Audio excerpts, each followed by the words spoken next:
We've seen the declared death of Bitcoin nearly 500 times since its inception. Beyond those declared deaths of Bitcoin, we've seen entire market-wide collapses 5 major times. Every single time, the collapse was for completely different and wildly unexpected reasons. And each time it had this sense of catastrophe. And as the headlines start to flow in saying, Bitcoin is dead, blockchain is dead, it can have a really strong, perilous feeling.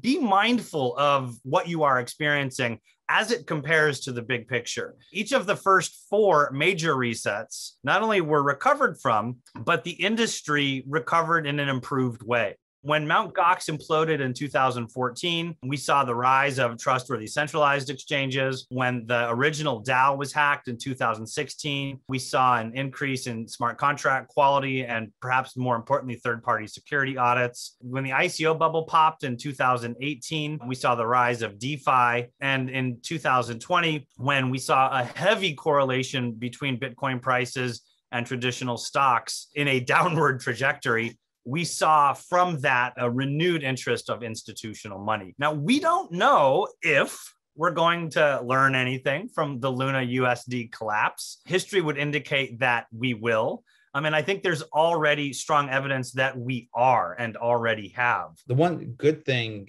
I think about this crash, if there is such a thing, is that I think this is really maybe the first time where we don't really feel that crypto is facing an existential threat.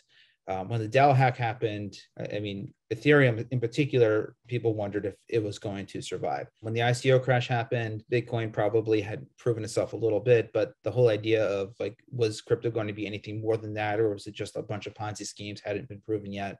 With Luna UST, there certainly was some fear about contagion that seems to have been abated. Something good seems to have always come out of these crashes. So the real question now, and when it comes to how you're going to invest in the space moving forward, it's really important to discuss kind of what are the big themes, the questions, where are the hinges that's going to sort of determine the trajectory of where crypto goes over the next couple of years.